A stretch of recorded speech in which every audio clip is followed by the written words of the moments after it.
1, 2, fuck you.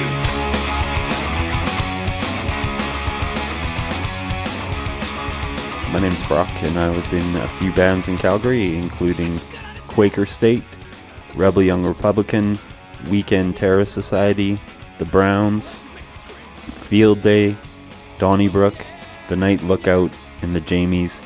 And also, just sort of as a side note, I was sort of in Porter Hall.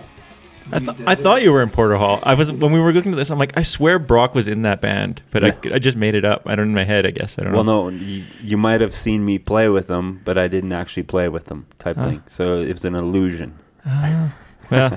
So you were the original David Blaine, is what you're trying to say? Well, like a little more cutting edge, maybe like Chris Angel or something. Are you ready? Yeah, so intense. Dude, that is a shit ton of bands. Yeah, I don't know really what to say about it.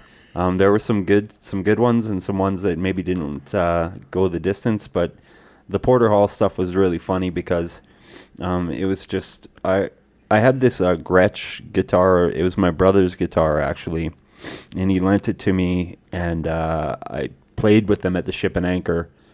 And the band before us, we convinced them to leave their amp on stage, and I plugged into the amp but didn't actually turn it on. Mm-hmm. So I'm on stage, no sound, but I'm rocking out, looking like I'm the second guitar player.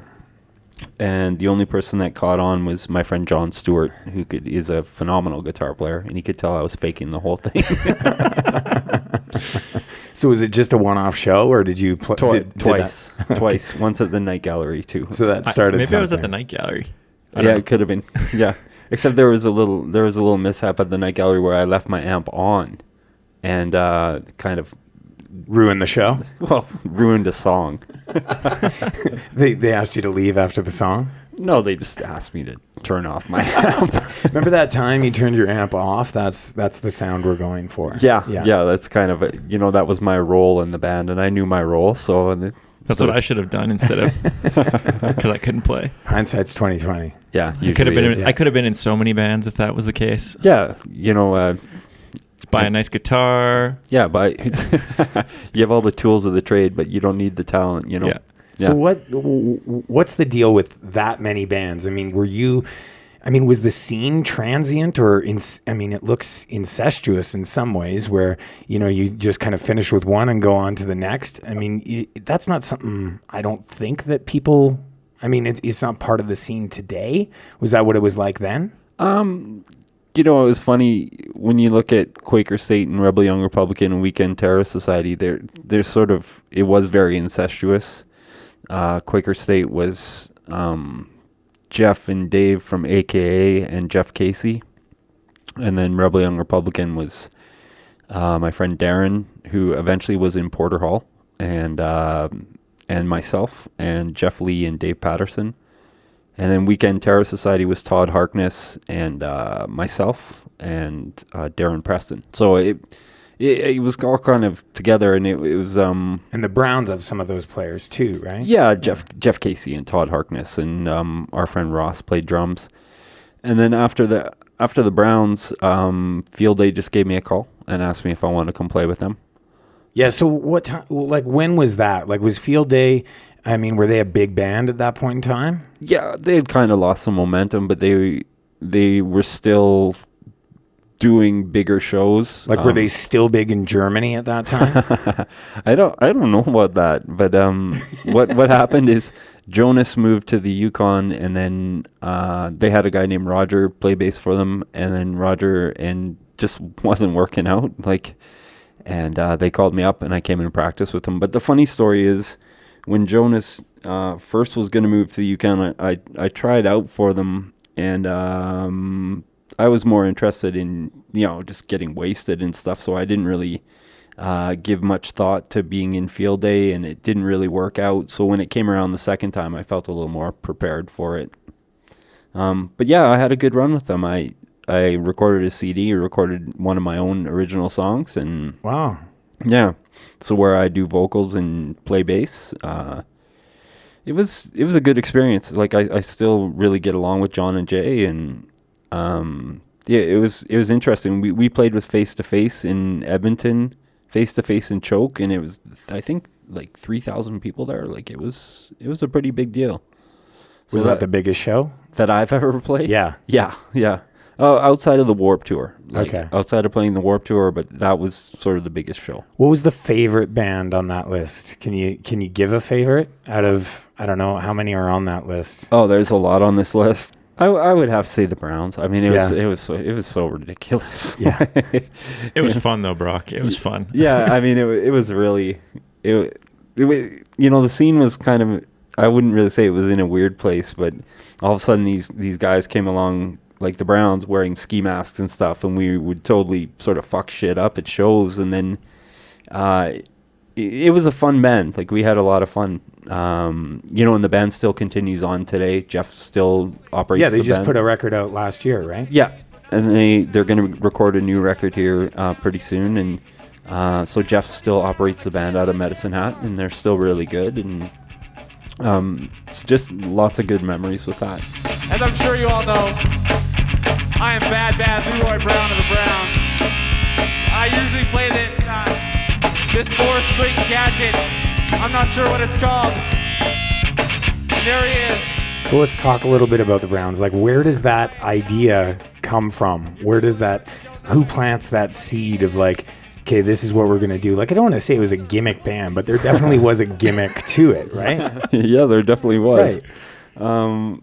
Well, okay, the whole story behind it is that we, the guys in the band kind of wanted to be an emo band. And wow, that didn't happen at all. No.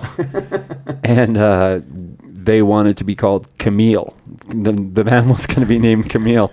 And we went to... it's like the biggest departure ever from an original plan. Yeah.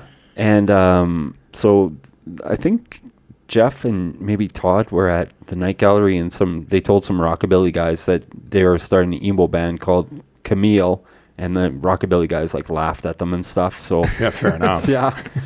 But it was my idea to sound more like the New Bomb Turks or like the Misfits, and that's kind of what we went with. And there used to be this old band from the States called the Rip-Offs that wore ski masks, so we just ripped off the Rip-Offs. Amazing. Yeah. So something I always found funny about that is because you guys all came from like pretty PC Yeah. bands before that. So like to me that joke was even like more funny, like just coming from Rebel Young Republican and like Showdown and things like that.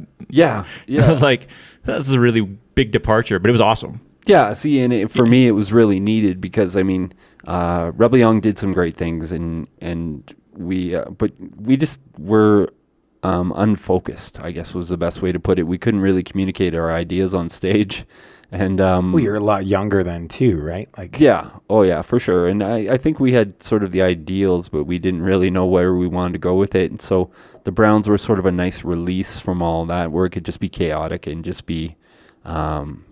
Well, ridiculous for the most part. What was that like? I mean, there were obviously like, theatrics on stage, Yeah. To put it mildly. Yeah. But those ever result in like any kind of tension between the band at all? Or was it always just fun? Or was there ever something that happened that was like, dude, you just took things way too far? Because when you put yourself in a situation that's full of chaos, negative things are bound to happen. Yeah, I mean, there was definitely some chaotic things.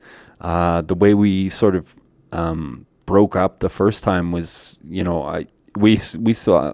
I don't have it on videotape, but Jeff has it on videotape of a kid pulling Jeff's mask off, and then Jeff. I remember that. Yeah, smashing him with a microphone stand, and then it was just a weird time. Not for everybody, but for some people, it was a weird time, and I think Dean Rudd had just put our record out, so we broke up, but then, oh geez, we sort of owed Dean, so we better get back together here.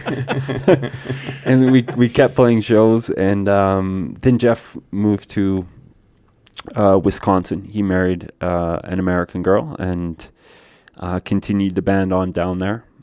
Yeah, so let's talk a little bit about that, because Mike and I have had this conversation about the Browns kind of going to Wisconsin. Yeah. And then years later, you get this band called Masked Intruder. Now, I'm finding out for the first time that this was not your idea to begin with, but is there any truth to Masked Intruder seeing the Browns and being like, "Hey, we should do something like that." Yeah, there's 100% truth. Oh, really? Yeah. So what's that story?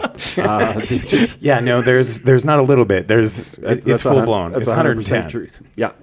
They apparently from what Jeff told me, but they had seen the Browns play, and they, instead of wearing just all ski masks, they had the colored ski masks and stuff like that. So,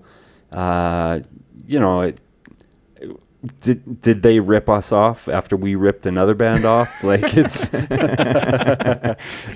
At what point does the rip-off stop becoming a rip-off? Yeah, I mean, and there were some, just sort of getting back to the beginning of the Browns, there were some funny ideas. Like we were going to get sleeping bags and cut the arms out of sleeping bags and like, and then I think someone suggested we get like TVs and blow out the front of the screen and put TVs that on might be heavy. Yeah, it might be stupid too. Like it just wouldn't go anywhere.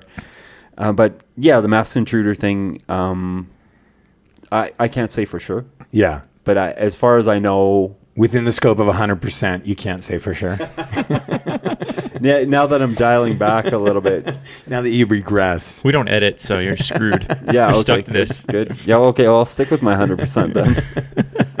Well, that's interesting. Now we've got it confirmed, so yeah, we can move on with our lives. Thank you, Brock. I like Masked Intruder though. Yeah, me too. I like Masked them a lot. Yeah. I mean, obviously different style than the Browns was too, right? But see, even the onstage banter is very similar to some of the stuff. Yeah, that kind of New Jersey accent. So they don't know what they're doing either then, eh?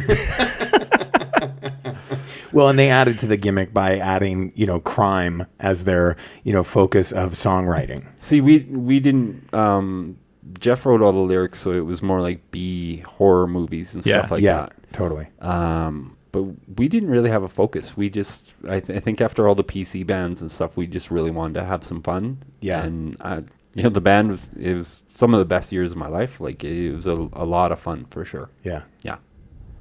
I liked your PC bands too, but the Yeah, bands were fun. I like all the bands I was in. Well, it was a breakout band, right? Like, I mean, we've been talking about it. The fact that there was this, the scene was very PC. And then you had this band that was just like, fuck that. Right? Like, I mean, really. Yeah. That was a big risk to take in that time. Because I think initially people didn't get the joke. No, either. Well, I don't think people ever got the joke, but I don't think the joke was ever clearly communicated. Like, well, you can't spell out a joke. Yeah, no.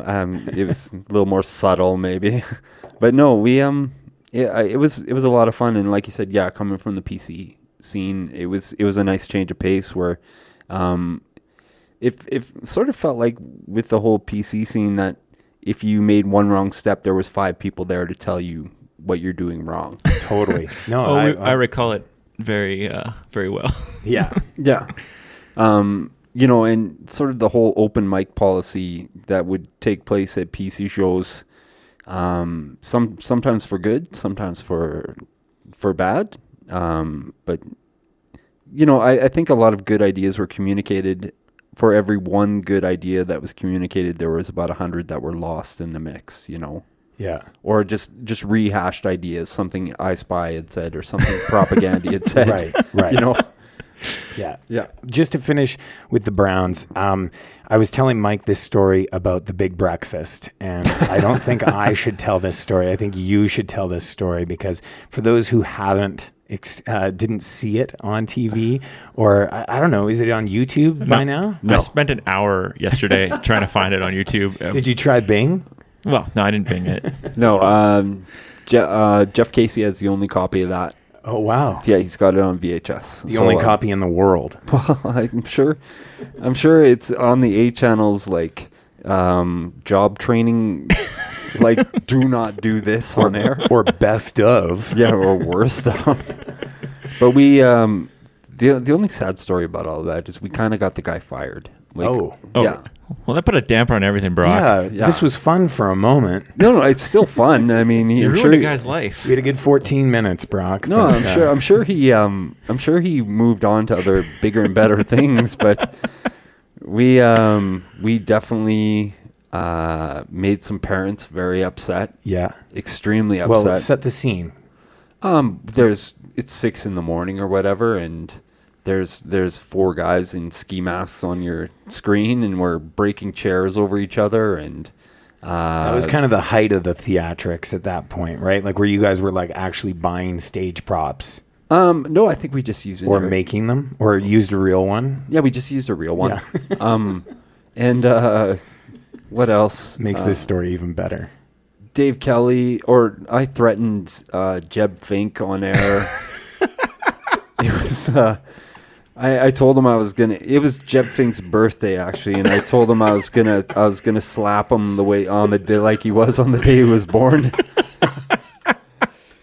And I almost said the F word. Like I came really close to saying "fuck" on the air. And you guys were banned too. Yeah, we're banned. Like we're official banned. We're not allowed to set foot on A channel property. Right, like your picture is at the front door. I don't know about that, but we're not allowed to play there.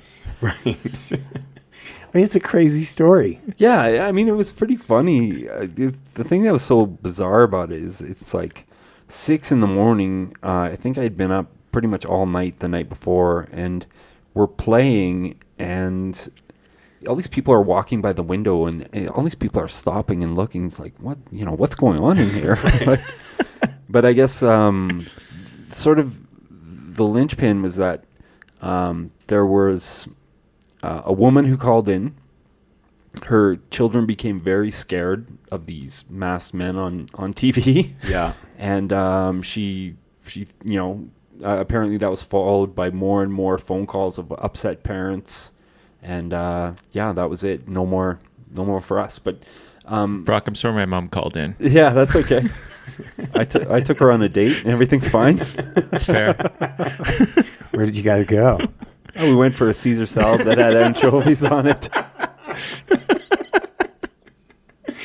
Oh, I love it when the jokes come back. Yeah, they're the best. Yeah. So let's talk about something outside of being in a band. Sure. Yeah.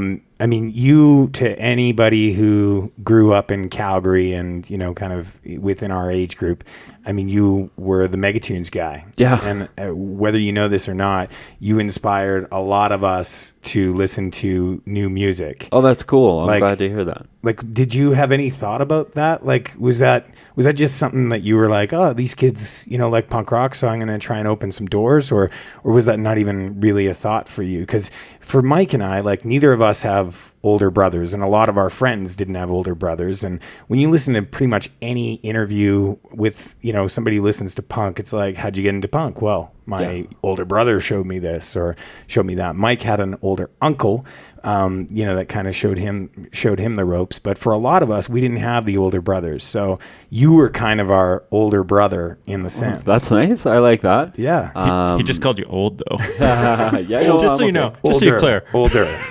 I'm still pretty hip, I guess.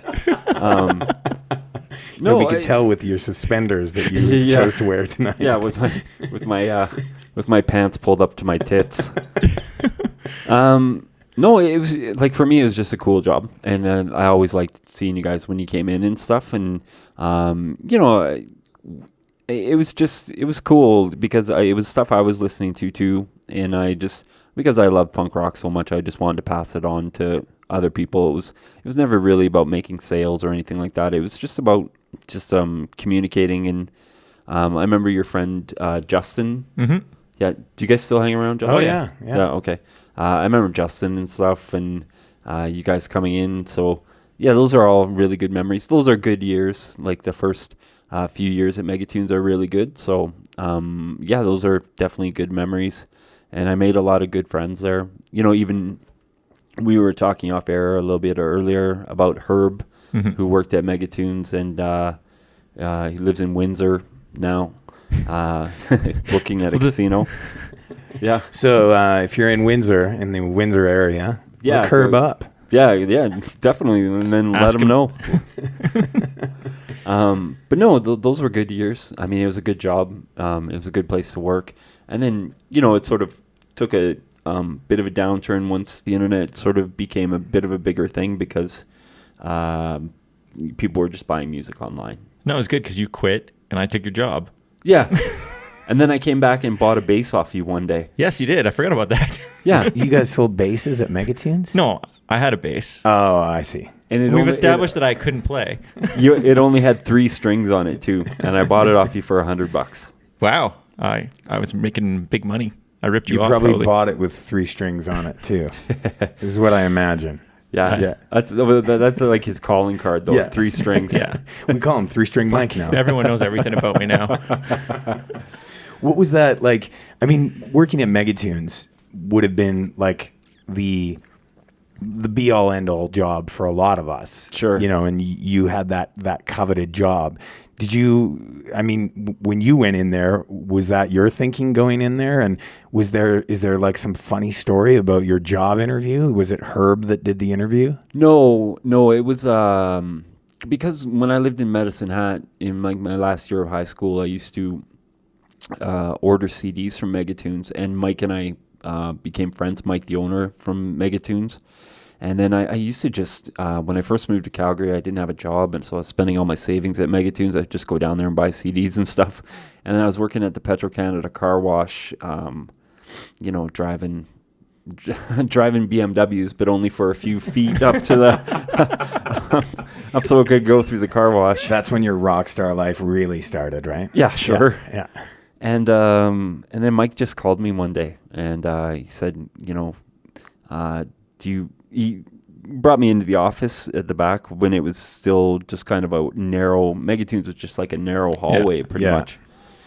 And brought me in there and asked me if I wanted to work there. And I was stoked. I even gave 2 weeks notice at my other job. But What a nice guy. yeah. That was a smart move. Yeah. You don't want to burn bridges. Never know when I need to go back to Petro-Canada. That's right. That's right. But no, it was a great job. I made a lot of good friends. It was a good place. So speaking of that, you're from Medicine Hat. Sure. Yeah. How do you fall into punk in? I always envision like small town. Well, it's not. It was a smaller town then for sure. Sure. Yeah. I always envision small towns as not being accessible to music, right? Because they don't have shops like Megatunes or Melodia or things like that where they can go in and find an older brother that's behind the counter and be turned on to new music that isn't in the mainstream. Yeah. So how does a kid in Medicine Hat get turned on to punk rock? Kind of through much music a little bit, but also we used to have a record and tape, CD and tape store in Medicine Hat called PAX, and it was owned by a guy who had one arm, and everybody called him One Arm Bandit. I was just going to ask if one arm was part of his name. Yeah, everyone called him the One Arm Bandit, and he would bring in all these metal tapes for me and stuff. I would listen to a lot of metal, and then he started bringing in CDs and punk CDs, and I started playing music, and I started. For me, it was like I got into the Smalls. Like I was really into the Smalls. Red Fisher came through town, so I was started seeing live shows. I was really into the whole atmosphere and circle pits and seeing bands, and that's what I wanted to do, right? And so so I guess that's how I got into it. Kind of a long way around it, but that's how I got into it. Would you get a lot of shows in Medicine Hat? Like they get a lot of shows now, but no, we wouldn't. And then I started booking shows in Medicine. I booked shows for Red Fisher, and they one was kind of a funny story too. One was for our grad, like Red Fisher played like an after grad thing, and then the second time I booked them at the Boy Scouts Hall was during the summer, and then the Boy Scouts Hall wouldn't book to anyone anymore because cops showed up and. Kids were skateboarding inside. No. Yeah, someone was making hash oil in the kitchen at the Boy Scouts Hall. That'll bring the cops. Yeah, every time.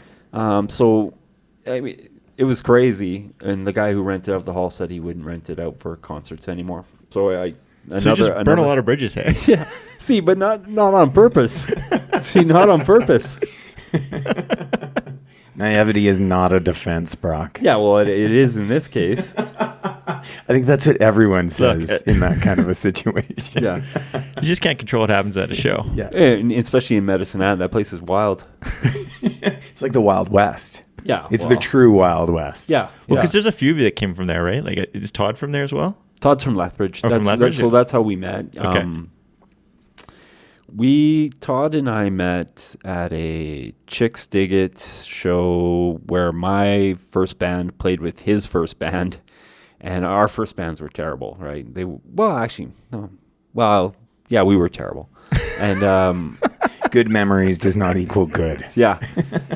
And so Todd and I became friends, and I think I was the first one to introduce Todd to Face to Face, because I had heard them and was totally blown away by them, and I played them for him, and then him and I just became friends after that. So you should have him on your show. I will try to. I haven't seen Todd in a long time. I used to hang out with him quite a bit, but I haven't seen him probably in like maybe 10 years. I hung out with him the other night. I'm trying to remember what we did. Oh, we went and saw The Descendants. I was at that show. Yeah, good, hey? It was awesome. Yeah, it was amazing. Really good. So where does that like maybe love at that point for punk rock turn into, you being a musician and starting to, get into being a band?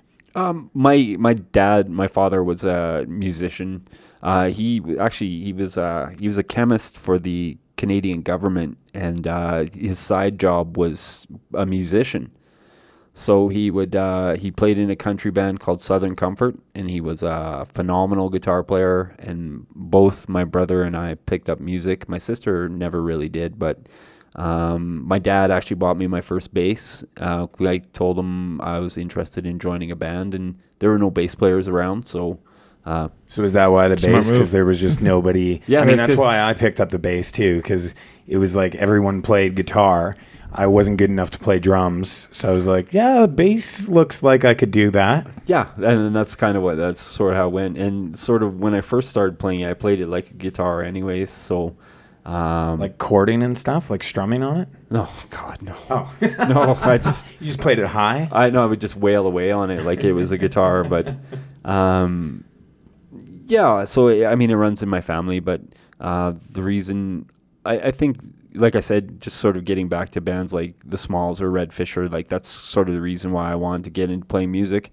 We put Red Fisher up at our family home, like they stayed with us when they were touring, and I just remember watching them as they drive away sort of off to their next town, and really thinking like, that's kind of life I want to lead. Like these guys are so cool that that's what I want to do, Yeah.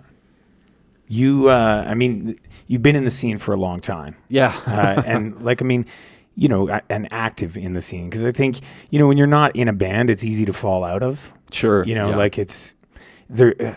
I mean, maybe there are a ton of all ages shows going on, but I certainly don't know about them or hear about them in the same way that, you were just, the flyers were everywhere. You know, you just don't see that kind of stuff anymore. Can you echo that? Like, has it changed a lot? Being a guy that's still, playing local shows. I mean, it's changed. I mean, as you age, it changes, right? Sure. Because Tubby Dog still does all ages shows, and I'm sure there's got to be an outlet for all ages shows, or else kids would go bananas. Or There isn't a lot, actually. Oh, It's really really? weird. It's something that I care about a lot, just because it meant a lot to me growing up. Yeah, And Mike really still likes the all ages crowd. yeah. It's because I'm still trying to look like I'm 15. All right. We're actually older than you, Brock. Oh, okay. Yeah. I think there's like the guys that do that punk rock bowling and stuff like that. Theirs are all ages, I believe, and then the Tubby Dog stuff. Yeah. And then I guess where Reviver is tonight. Yeah, That's all ages, but that's The bike new. shop. But that's new, I think. And then I saw that there's an alderman who's putting together an all ages venue. Yeah. So I'm curious to see if that's going to be if they're going to allow like punk shows, or I don't know if there's like just a bunch of kids anymore, or like anything like that. Yeah. Like there's maybe no organization. Like when we were in with a lot of the bands you were playing with, like just a bunch of kids, it was fairly organized and putting on these shows. And then there was people like I don't know if you guys ever did, but like I put on shows and like Corrupt, right? Yeah. Yeah. and then like Chumps. Or, yeah, just Chumps, and like West had all those all ages shows and stuff too. And Yeah. I don't know if that exists anymore, but there's also a lot more bars now that play that cater to live music too, because I feel like when we were It was the Republic, like that was it. yeah, but Oh, Night yeah. Gallery sometimes too. Yeah, there was right? Night Gallery Republic and the Ship, and they're still sort of. I mean, that's 3, and there was Warehouse, or what was that one that was where the drum was? The Works. The Works. Yeah, There was the I Works. actually worked there for. I was a DJ at the Works, which was a pretty sweet gig.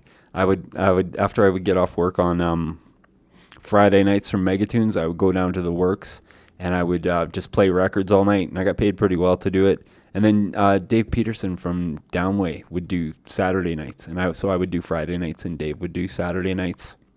And it was a good little place. Like, you don't eat the popcorn there, but Yeah. I mean, yeah, but it's pretty good. The other Dave was actually my massage therapist for a little while. So Dave Peterson? not Dave Peterson, the other Dave. Oh, Dave Holmes. That's the one. Yeah. Oh, Here's your massage therapist. Yeah. Yeah. That's a weird transition. Yeah. I didn't Thanks know. for telling us you get massages, I don't really fancy boy. have anywhere to go with that. I just wanted to inject a little. Just want to name drop, hey? Just so you know. actually, and the funny thing is with the Republic, I mean, I worked there that was after Megatunes. I worked at the Republic, and that was a good job. I was maybe drinking a little bit too much, but it was a good job. I saw a lot of good bands, and I'd have to say the nicest band that came through that I had to sort of bring their deli tray to them was Big Sugar. That is not what I expected you to say. I didn't have an expectation, but Big Sugar is not what I thought would leave your mouth. Yeah, no, and We're just getting our CanCon content here. yeah, and well, That's staying Big Sugar. Yeah, staying with that whole theme of CanCon, the biggest dicks were the Matthew Good band. I believe that. Yeah. He looks like a dick. Yeah, well, I kind of forgive him because he's bipolar, but I mean his band were dicks. Right. Yeah, Yeah. I hope they hear this too. It makes sense. Yeah, I'll send him a copy. I'm sure it's on his list of priorities. Yeah. Yeah, so I mean, something that we do with the podcast is, our podcast is wrapped around this idea of top fives. Sure. Yeah. So, just to put you on the spot Cool. for a moment, Yeah. what are your top 5 all-time Calgary bands? Well, I thought about this a little bit, and this is just from personal taste, but I would say number 1 for me is definitely Wagbeard. Wagbeard, nice. I'm a huge Chris Temple fan. I think his voice is just totally amazing, and I think he's a great songwriter. Did you see them at the CJSW when it was like I don't know what kind of anniversary it was, but they had their own little sled island within the university. There was 4 stages or something like that, and you could just troll around and go see all these bands. I'm pretty sure Wagbeard did. played that. It was awesome. That was the only it thing. was awesome. I was stoked on that. I didn't go to that show, but I remember one of the best times I saw Wagbeard it was Wagbeard, Field Day, and Big Drill Car played at the Republic on a Sunday. So we drove up from Medicine Hat to go see the show, and it was Big Drill Car was amazing, and Wagbeard was great, and they it was just such a good show. But I have to say my number 2 favorite band, just solely because of their first record, is Chicks Dig It. Yeah. Makes sense. That first record, the one on Sub Pop. Sub- Yeah, it's yeah. so good. Yeah, even especially the second half of the record, songs like Shadowy Bangers, Drove the Coca-Cola. Yeah. It still holds up. Like, Oh yeah, Yeah. I still listen to yeah, it all the time. I do. Then number 3, this is kind of tooting my own horn, but just because we were Toot away, Brock. such a glass of cold water in everybody's face, I'm going to say the Browns. Yeah. Like that first Browns record, I can still listen to it and really enjoy it. I think you'd find that band on a lot of lists. I still listen to that album all the time. Oh, okay, cool. Hopefully not the secret track, but I love the secret track. oh god, it's so bad. I was on. Are there Is it any just because you good hate? secret Do you just tracks? hate it because it's just the bass going forever? No, I hate it because when I go to say she said you, I get all like angry and pent up, and I said she said Jew. Really? Yeah. I never noticed it, but now I'm gonna. Thanks, Brock. Yeah, no You problem. just outed yourself. It was fine. But it was embarrassing while we were recording it in the But studio. then you left it. Yeah, well, those guys thought it was hilarious. Right. Those guys thought it was. Everyone else in the band thought it was hilarious. I thought it was really bad. So Well, what are as those? someone who listened to that a lot, I never noticed it once. Well, listen to it. Now I'm Especially- going to notice it. See, the problem with that one is it never worked to upload it as an MP3. Oh, good. So, Good. Save like, my- it save- never That's made it. foresight. That's digital foresight right there. So now it's if I have to put the actual CD in, then I can only listen to that track. Yeah, you have to skip ahead. Yeah. Skip ahead a whole bunch. I would say number 4 would be, especially circa like 2001, 2002, the Red Hot Lovers. Oh yeah, I forgot about Red Hot Lovers. Oh, don't they know that they were band at great. all. yeah, That- they were awesome live. yeah, they were incredible. Randy and Kevin playing guitar, and Danny Danger singing for them. Like they were really good. They were There's- like watching Kiss, except without, or like Cheap Trick or something like that. yeah, They had a lot of oomph to them. yeah, Like I mean, the name sounds rockabilly. Was it? No, they were just like straight up No. rock and roll. straight up rock and roll. Like I totally forgot about them. if you ever get a chance, you should check out their CD. It's called "Ain't Got Time to Waste," and it's actually really good. When I used to DJ at Metro, I loved when they played. Yeah, yeah, Yeah. those Red Hot Lovers shows were so much fun. Yeah, they were a Like, fun band live. And then I'd say wrapping up my list. It was a little bit before my time, but I started listening to it. Is Ninth Configuration, which is John and Jay's old band before they started Field Day, with Ben Faulkner, I think was the singer, and I can't remember who else is in the band, but they released a demo tape called Vegas, which is incredible. I don't even know that one. If Is it you- on? Is it Yeah. on that Calgary Cassette Preservation Society thing? For sure it is. Okay, I'll have to find that one. Yeah, listen to it. Like, they have songs like Four Wheels and if you're gonna listen to a song on there, listen to Then and Now. It's like so good. It's like an incredible song. But yeah, Ninth Configuration definitely rounds up the top 5. I do have one more thing. Are you in any other bands now? Are you still in a band? No, Because you were in the Jamies for a while, right? Yeah, I was, but that was sort of a departure from punk rock and Yeah. stuff, and it went pretty well, and we sort of toured around a little bit, but no, right now I kind of want to get something started again. So, but I'm looking to do something just where I sing. I've been writing a lot of lyrics and kind of working on my voice quite a bit, so I'd like to get something started where I just sing, but I've still got my basses, so I can always take a position as a bass player. But I've been looking, but haven't been looking too hard.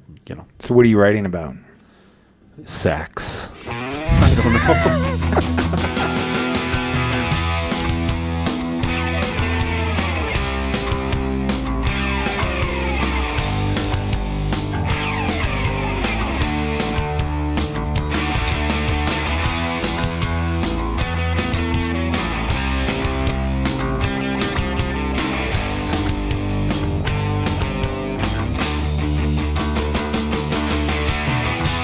You are my good lead for the summer.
share.